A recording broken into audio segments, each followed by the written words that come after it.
209's gondola project. Here we have our requirement verification matrix. We have yellow requirements, lifespan, design factor, and accessible power plant controls, which we were unable to verify using our AIM-Sim model. We have max acceleration and allowable mass, which we were able to verify using our AIM-Sim model.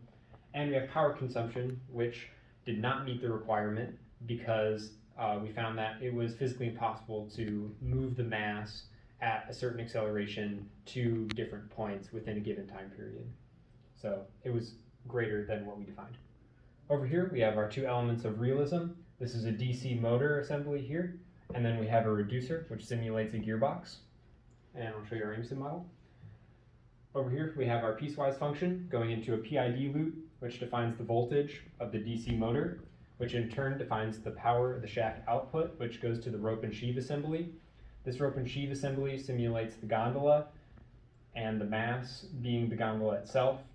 There is also a displacement sensor on the gondola, which is our feedback for our PID loop. Here we have three graphs, the first being displacement of the gondola versus the displacement defined by the piecewise function. You'll see that it takes some time for the gondola to reach where the piecewise function is defining. That's okay because the gondola takes some time to move the 10 meters and it reaches there within the allotted time, which is 15 seconds. Next, we have our max acceleration plot. You can see that the acceleration spikes when the gondola moves, but it is still well under 9.81 meters per second. So that verifies that requirement.